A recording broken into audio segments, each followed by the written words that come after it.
Israel Adesanya versus Alex Pereira took place in the main event of UFC 281, Adesanya versus Pereira, and oh my god, Alex Pereira is the new middleweight champion of the world. He finishes Israel Adesanya in round 5 and gets it done via TKO, a vicious onslaught of punches, and I'm correct once again. Okay, I don't mean to rub it in or anything, but I picked Leon Edwards to beat Kamaru Usman, and he got it done. And I picked Alex Pereira to beat Israel Adesanya, and he got it done. It just takes a while for it to happen. And by a while, I mean apparently it takes 5 rounds, because both were finished in the 5th round. And I see a lot of people making the comparison of, it was just like the Leon Edwards fight. But it really wasn't, no. Like, this wasn't, Alex Pereira lost 3 of the rounds, and they were all by dominant win from Israel Adesanya. Like, this was a very competitive fight where anything could have happened at any moment. I had Israel Adesanya up 3 rounds to 1, but it wasn't like a blowout performance from Israel Adesanya outside of round 3. Now, let's talk about the stoppage, because a lot of people are going to want to talk about the stoppage, and that's what I'm going to get into straight away. Was it a little bit early for a championship fight? I actually agree.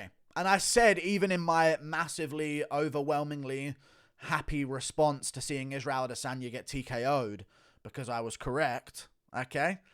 I even said, little bit early, in all honesty, but back to celebrations. You know what I'm saying?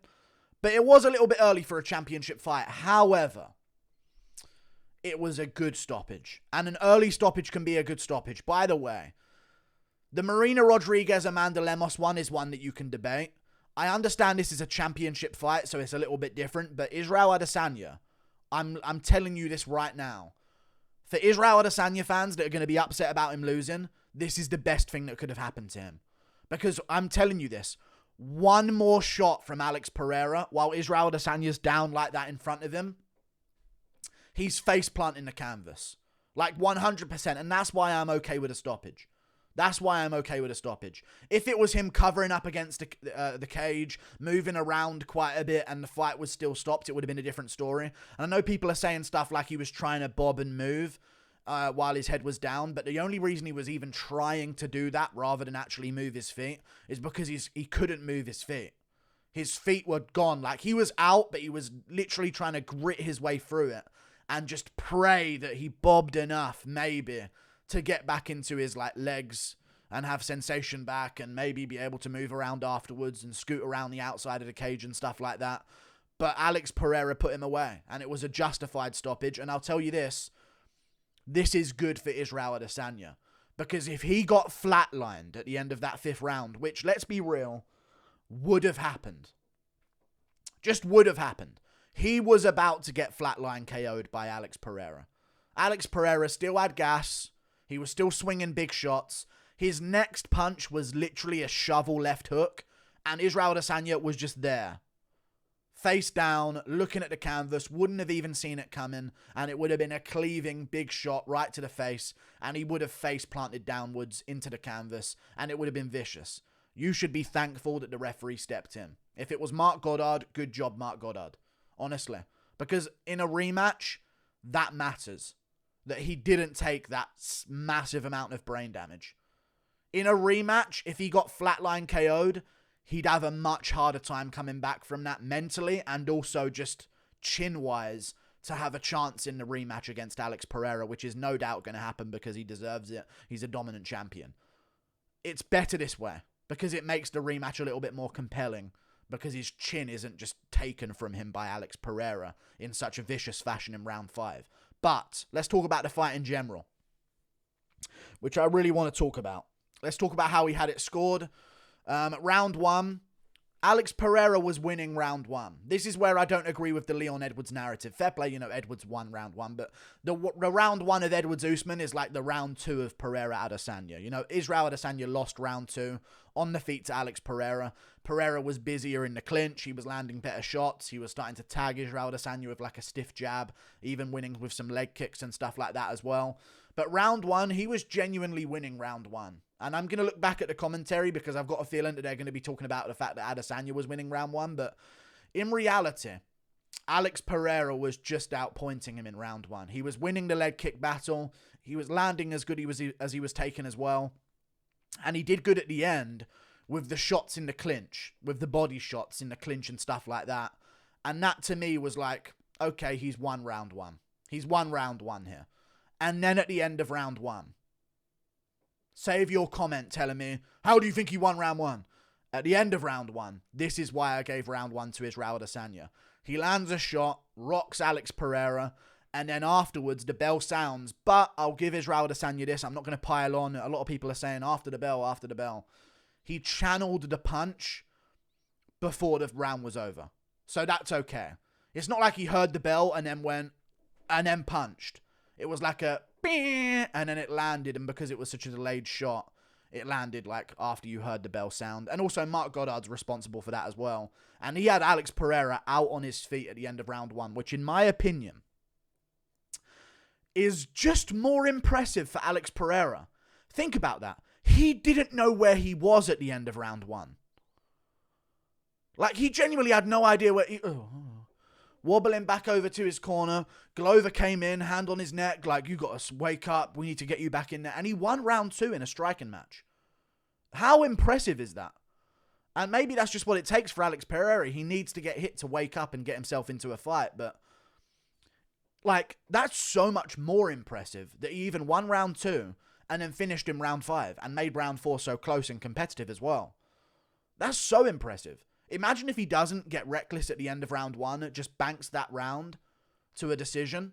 He just banks that round one in the books. I've won round one. No need to go for anything at the end. And he doesn't get rocked. Does he finish Adesanya earlier? If he's got his wits about him, does he land the finishing blow in round two? Like, this is the stuff we're going to look at when it gets to a rematch, which I'll make a video for probably tomorrow. Round three is the interesting one. And I genuinely believe that the reason, also at the end of round two, Alex Pereira took down Israel Adesanya, which is very interesting to see. You know, in like a few years' time, he's already developed a better takedown offense than Marvin Vettori in a decade. That shows how untalented and unathletic Marvin Vettori is. But either way, round three, and I do want to mention this, Israel Adesanya became Israel Adesanya Medov, whatever you want to call it. Ends with a V. You know what I mean? Ends with a V at the end of his name. He became Dagestani for a round. Okay, Alex Pereira landed a couple of decent shots early on. I was thinking, okay, Alex Pereira's swaying the odds back in his favor. And they ended up getting tangled up. Like Rapunzel. Sorry. Tangled like Rapunzel. Either way, Israel Adesanya tripped with him. Pereira tried to end up on top, but Israel Adesanya ended up on top. And honestly, I'll say this right now. Fair play, he showed good grappling offense and he showed the ability to try and take it to the ground. It's just more impressive that Pereira still won. It just is. It's more... he got taken down for a whole round. You couldn't get the submission on him, and you dragged out his arms and, you know, gassed him out on the ground for a whole entire round of the fight, and he still had it in him to catch you in the fifth and finish you. I genuinely believe the rematch is going to be quicker for Alex Pereira. I'm picking him again. For all the people that are going to, like, listen, you have a justification to pick Usman in the Edwards trilogy. I understand that. But this is, I think there's so much in favor of Pereira going into that rematch. Mentally, like, things that won't happen by chance in the second fight that they have. His grappling is going to have gotten better. He's bought himself more time to improve. Like, Adesanya's chin's going to slowly deteriorate a bit more. And round three, he survived on the ground, stuff like that. And he was even doing some elbows off of his back and stuff. And Israel Adesanya just didn't really have anything for him on the ground. Other than maybe like an attempt at taking the back that he just didn't really have. And Pereira was able to survive it. So that was impressive to see him survive that. Because, you know, Adesanya's been doing MMA for like 5 years longer than him. So you would expect him to be able to easily submit Pereira if they're on the ground. But that's not the case. And then round four. Start of round four. I think Pereira was thinking about round three. I just got taken down, held down the whole round. I couldn't get up, basically. So he's thinking about that at the start of round four, and Israel Adesanya was actually just picking at him and just winning round four for like the first half of round four, let's say. I can't quite remember it. He was just picking at him, winning round four. Body kicks were massive for Israel Adesanya in round four, and that's why I gave Israel Adesanya round four. But Alex Pereira started changing it at the end of round four. This is not a Leon Edwards-Usman comeback. This is like a competitive fight where anything could have happened, where Pereira got it done when he needed to in round five. This is not like he was getting destroyed by Adesanya and found the shot and finished it. Like, he was in this fight the whole time. At the end of round 4, he started getting reactions from Israel Adesanya with jabs that would make Adesanya sort of like go against the cage a bit funny and immediately get on his bike. And you could tell every time Israel Adesanya's game plan wasn't to clinch up and take him down. But it only seemed to happen when Pereira actually landed a good shot on him. Like, Pereira would land like a stiff jab right in his face, and all of a sudden it's time to grapple.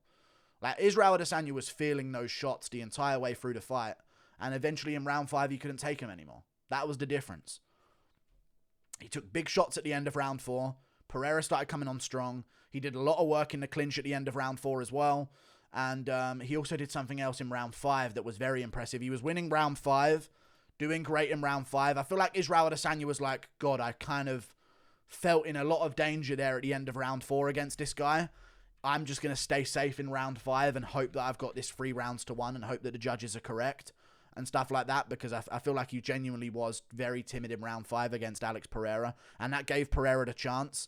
And Alex Pereira puts him away in round 5. Puts him away in round 5. He does. Very good work from Alex Pereira. And I also want to mention something that I don't think many people have mentioned. Pereira was winning the leg kick battle in this fight. That's all I'm going to say. And I said that would happen. And I said it would be a massive factor on Israel Adesanya's movement. And people just sort of like, oh, why is Israel Adesanya standing against the cage, just looking at him, letting him throw combos at him? Like, his legs were getting beaten up in this fight, even to the point in round 5. People aren't going to mention this, but I am, because I pay attention. Israel Adesanya throws a leg kick in round 5. I'm not over the idea that maybe he has a broken foot. I think that could be a possibility. He throws a leg kick in round 5. Pereira checks it perfectly. Israel goes to step back on that foot. It completely gives out, and he ends up doing like a back roly-poly onto the canvas. Like, that's not lost on me. Something happened there to his foot. Like, he threw a kick and was like, oh God, oh God. And he rolled backwards and then got right back up. But then his movement was different afterwards. And Pereira was able to track him down and finish him off. And in that stoppage, again, we talk about this, he would have got finished. With the Marina Rodriguez one, you don't know what was going to happen next. Maybe she would have shot a takedown. Maybe something else would have happened. Who knows? With that one, there were so many clean shots. And Lemos rocks Rodriguez and then landed a couple shots on her guard. Israel Adesanya got rocked. He got hit with more clean shots. He got hit again and basically knocked down in round 5 against a cage to the floor. Hit again on his way back up. More big shots kind of sunk him a little bit. And then he tried to bob and weave and he still ate more big shots. It was like the Dillashaw Garbrandt 2 finish. Except a little bit less clear with the knockdown beforehand. That's what it was. And I feel like you need to justify that. Because otherwise, I'm telling you, so much time left in that 5th round. There was 2 minutes on the clock. So they had 3 minutes left or 2 minutes left in round 5. Whatever that means. I can't tell by what the time means. Maybe it was 2 minutes left. Maybe it was 3 minutes left. He had time to finish him there. And Adesanya was done. And even after the fight, I know Adesanya went up and went, what? But after it went back to him with the camera, he was literally like stumbling a bit. And they had to like hold him up to keep him standing. So his legs were done. I truly believe. His legs were done. He had no feeling there. He got rocked badly. And he was just trying to survive off grit. But I'm telling you, one more punch from Alex Pereira and he's flatline on the canvas. And it's good that he isn't, because now he has a better chance in the rematch, even though I'm picking Alex Pereira in the rematch. Good job to Alex Pereira. He gets it done. And I'm telling you, man, to get rocked like that, round 1 of a championship fight, your first UFC championship fight. He's fought for glory belts in kickboxing. But there's like 2 people in the crowd. You know what I mean? I feel like he even won one of them during a time where there was like no one in the crowd. You know? So there's not as much pressure. Sold out arena, MSG. Israel Adesanya, there's so much on the line. Even though Alex Pereira is like soulless killer that we think he is, he still must have felt nerves in that moment. You know? He still must have felt the pressure in that moment. And he gets rocked at the end of round 1, out on his feet, and still manages to win round 2, lose round 3 to grappling, but survive in very dangerous positions, win the end of round 4 and start to make a bit of a comeback in round 4 after losing it early on, win round 5 and then finish off Israel Adesanya. Very, very impressive. from Alex Pereira. And I think he wins a rematch. And I'm going to make a video explaining why tomorrow. But I think he really does win a rematch. And I think it's going to be a little bit easier for him for a few reasons. But we'll see how it goes. Credit to Israel Adesanya, though, dude. Credit to him. Oh, round 4. I swear Alex Pereira hurt him with a knee to the body. I really think he did. Alex Pereira landed a knee to the body on Israel Adesanya in round 4. Maybe round 3. No, I think it was round 4. And immediately afterwards, Israel was like, oh, God, I've got to clinch. And Alex kind of noticed it and then started punching the body at range a little bit. So maybe even you could give round 4 to Alex Pereira if we know that he genuinely did get hurt to the body in round 4 and start to hunch up. Because you could see his posture go. There's just different power with Pereira. You can't take shots the way you can off of Whitaker and Cannonier. Like, there's just different stuff with Pereira. And we'll see how their rematch goes, which will probably take place in Africa. The UFC was planning an event in Africa in Nigeria, so maybe they'll give Adesanya a chance to win his belt back there.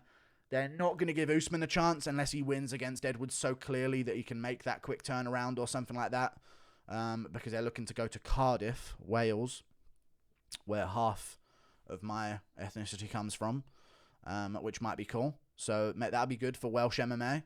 Get Jack Shaw on the card. He's literally one of the only Welsh guys that we have in the sport. Corey McKenna, maybe. But anyway, this fight.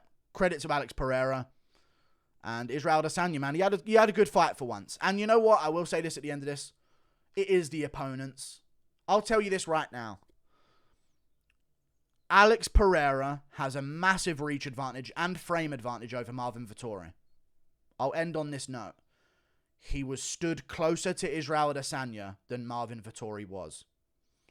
And than Jared Cannonier was. He has a longer reach than both, a longer frame than both, and he was stood closer to Israel Adesanya than both of them. And that just shows these middleweights are literal pussies. Like and subscribe, Toodle Pip, see you later, goodbye. Told you. You know what I mean? I just pick these upsets. It's just how it is. See you later.